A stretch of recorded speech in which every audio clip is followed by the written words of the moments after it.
I'll be happy that a copy is re-invited back onto the floor for us to examine. I thank you, Mr. Speaker. Mr. Speaker, may I request that you request the table office to ensure that a copy of the report is brought into the chamber now to vindicate me, because I'll stand strongly and firmly by my words. Because, Mr. Speaker, I can share more with him. I was with the president when Dr. Nimoy Thompson entered the president's office and handed a copy to him. And the president then instructed his secretary, Callistus, to forward same to the Speaker of Parliament. So I cannot be misleading this. I won't do that for any reason. So, Mr. Speaker, I stand by it. But table, 18 February, I'm sure, 18 February, around that period, this particular policy document was laid. And I would add that before I assume my seat. But, Mr. Speaker, let me conclude on 24 hours. Then to respond to him, 1D1F. And, Mr. Speaker, when it comes to matters of jobs and jobs creation, let it be above our petty partisanship, because that remains a major threat even to our democracy, to our national security, and to the well-being of our young people. So I'm with him when he says that we should implement policies that assures young people of the opportunity for jobs. But to behave as if 1D1F delivered it, no. How much did you spend on 1D1F? You recall that, Mr. Speaker, in this chamber, we kept reminding them that 1D1F, come back to us and tell us how much is this support going to contribute to job creation, 1, 2, to GDP growth, and then there was a third variable. In fact, if you recall at the time, and I hope that I shouldn't be putting you under this, you recall, may his soul rest in perfect peace. Mr. Speaker, I won't lie to a dead body.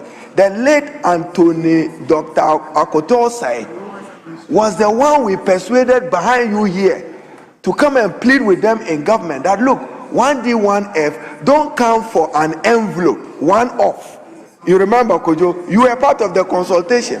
We said, come one on each strength to demonstrate to the Parliament of Ghana that this 1D1F, Mr. Speaker, take your constituency. Is there a 1D1F? Bolga, do you have 1D1F? In Wale, do you have a functional 1D1F? In Tamale South, do you have 1D1F? In Kwadasu, do you have one? We don't have anything there. So, Mr. Speaker, members here must be their own judges. Turn around and see whether in your constituency, Mr. Speaker, in Akachi, what is the 1D1F? In the Akachi constituency. And then to Honorable. So, Kojo, when it comes to job creation, no matter the weight of your criticisms against government, I will share your thought when you say that government must address growing unemployment. But let's not behave as if 1D1F came and resolved unemployment. What was the percentage of unemployment at the end of 2024? As worse as it is today. Mr. Speaker, let me now conclude with one positive comment of his. For 24-hour economy to succeed, the incentives regime must be supportive. And Mr. Speaker, me, I've been Minister for Trade and Industry, and I carry the shame. How come that in Ghana, toothpick, we cannot produce toothpick in Ghana, and we must be importing toothpick in Ghana? Those are the decisions we should take here. That Ghana, with all our resources, we cannot dedicate one private sector person. Look at how much money we have given. If you want, Honorable Kojo, because you can't go there. There are people who took money in the name of private sector who said they were going to farm. The monies never went to the farms. You know that. The monies never went to the farms. You know that.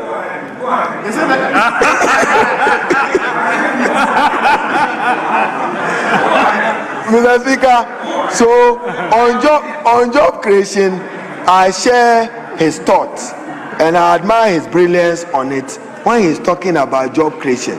But 1D1F was not a solution. Let's quantify how much money we spend on 1D1F and relate it to how many jobs were created and what is the contribution of those enterprises to our GDP. So, Mr. Speaker, let me conclude by agreeing with him that the Honorable Minister for Finance have to work with the Minister for Trade and the 24-hour economy to ensure that, Mr. Speaker, you know, in economics, we all say this opportunity, comparative cost advantage. What is it that the people of Techima do? That, for instance, if I were going to do a 1D1F, I'll do a cashew processing plant between Techima and Doma. Do you have that? Yet we had money to do that.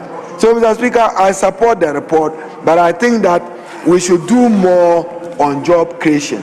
If you travel beyond Kumasi, from Sunyani to Bolga, where the Honorable Adongo is and Wa, you will hardly come across a factory which employs 50 to 1,000 people.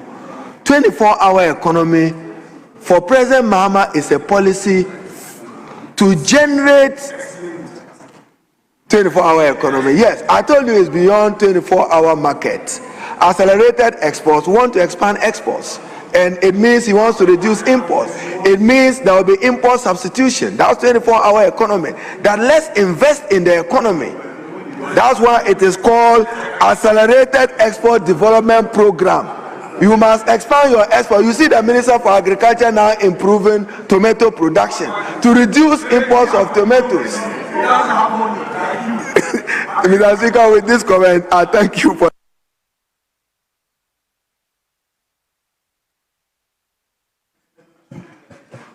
Honourable members, at the conclusion of the debate. Yes. Minority Leader.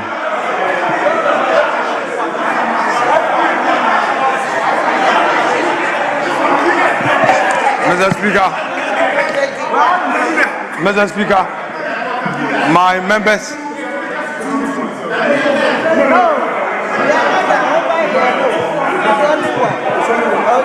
Mr. Speaker, Mr. Speaker.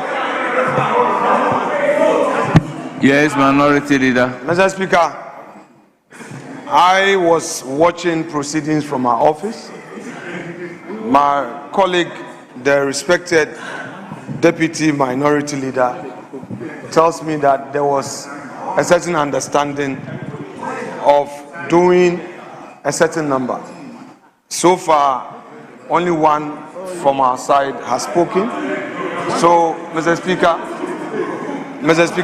so if it pleases you, we will take two more from our side and leadership. Mr. Speaker, this is an important subject matter.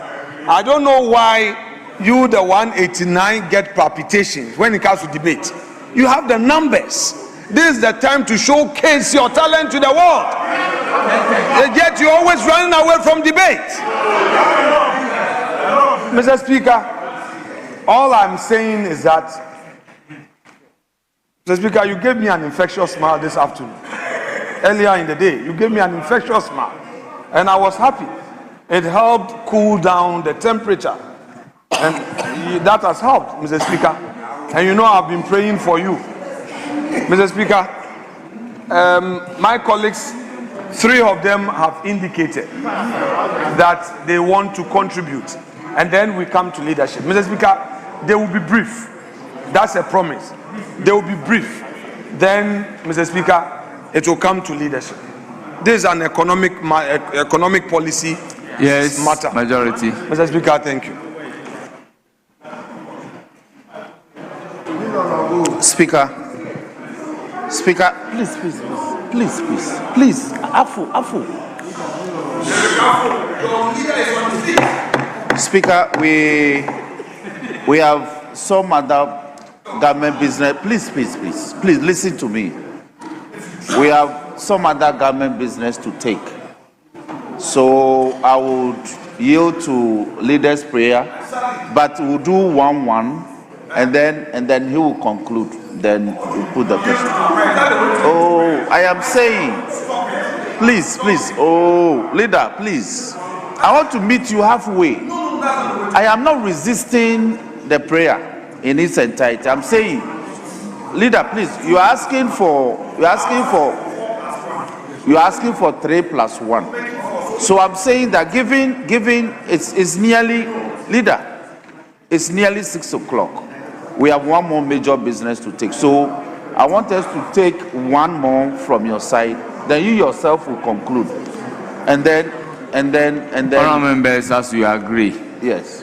On the number of people who would speak on this motion, let me take 2 minutes suspension.